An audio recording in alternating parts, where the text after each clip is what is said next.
orphan asylum to live and to eat orphan asylum meals when she could have eaten the best in Yorkburg. And Yorkburg's best is the best on earth.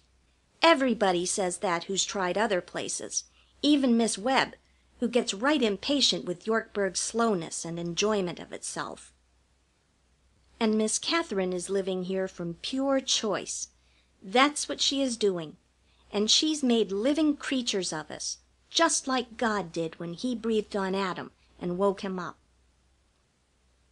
At the hospital she used to ask me all about the asylum, and never guessing why, I told her all I knew, except about Miss Bray. Miss Katherine had known the asylum all her life, but had only been in it twice, just passing it by, not thinking. When I got better and could talk as much as I pleased, she wanted to know how many of us there were, what we did and how we did it, what we ate and what kind of underclothes we wore in winter, and how many times a week we bathed all over, when we got up and what we studied, and how long we sewed each day, and how long we played, and when we went to bed, and all sorts of other things. I wondered why she wanted to know, and when I found out I could have laid right down and died from pure gladness. I didn't, though. Once I asked her what made her do it, and she laughed and said because she wanted to, and that she was much obliged to me for having found her work for her. But I believe there's some other reason she won't tell. And why I believe so is that sometimes, when she thinks I am asleep, I see her looking in the fire, and there's something in her face that's never there at any other time. It's a remembrance. I guess most hearts have them if they live long enough, but you'd never think Miss Katherine had one. She's so glad and cheerful and busy all the time. I wonder if it's a sweetheart remembrance. I know 3 of her beaux, 1 in Yorkburg and 2 from away, who have been to see her frequent times, but a beau is different from a sweetheart. I'm sure that look means something secret, and I bet it's a man. Who is he? I don't know. I wish he was dead. I do. When I first came back from the hospital, my little old sticks of legs wouldn't hold me up, and down I would go. But I didn't mind that. I just minded not going to sleep at night. But sleep wouldn't come, and I'd get so wide awake trying to make it that I began to have a teeny bit of fever again. And then it was Miss Katherine asked if she might take me in her room. I was nervous and still needed attention, she said. And, magnificent gloriousness, I was sent to her room to stay until perfectly well, and I'm here yet. Perfectly well because I am here. That first night, when I got into the little white bed next to her bed, and knew she was going to be there beside me, I couldn't go to sleep right off. I kept wishing I was King David, so I could write a book of gratitudes and psalms and praises. And that was the first night I ever really prayed right. I didn't ask for a thing except for help to be worth it. The trouble she was taking for just little me, a charity child. Just me.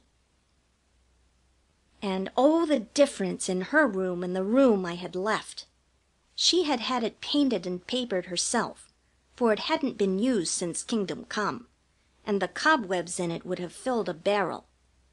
It had been a packing room, and when Miss Katherine first saw it she just whistled soft and easy.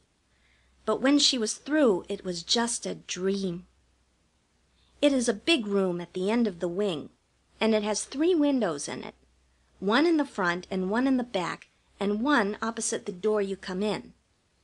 And when the paper was put on, you felt like you were in a great big garden of roses, pink roses, for they were running all over the walls, and they were so natural I could smell them. I really could. Miss Katherine brought her own furniture and things, and she put a carpet on the floor, all over, not just strips.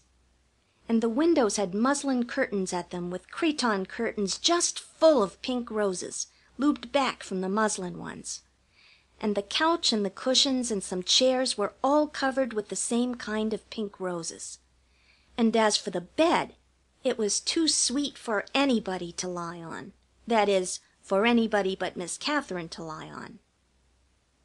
There was a big closet for her clothes, and a writing desk which had been in the family 100 years, maybe 1,000, I don't know. And one side of the room was filled with books in shelves which old Peter Sands made and painted white for her. She lets me look at them as much as I want, and says I can read as many as I choose when I am old enough to understand them. She didn't mention any time to begin trying to understand, and so I started at once, and I've read about 40 already. There aren't a great many pictures on Miss Katherine's walls, just a few besides the portraits of her mother and father, oil paintings. And oh, dear children, what are to be! I'm going to have my picture painted as soon as I marry your father, so you can know what I looked like, in case I should die without warning. I want you to have it, knowing so well what it means to have nothing that belonged to your mother, I not having anything, not even a strand of hair or a message. Sometimes I wonder if I ever really did have a mother, or if the doctor just left me somewhere and nobody wanted me. I must have had one, for Betty Johnson says a baby's bound to. That a father isn't so specially necessary, but you've got to have a mother. Mine died when I was born. I wonder how that happened, when there wasn't anybody in all this great big earth to take care of me except my father, who didn't know how. He died too, and then I was an orphan. This is a strange world, and it's better not to try to understand things.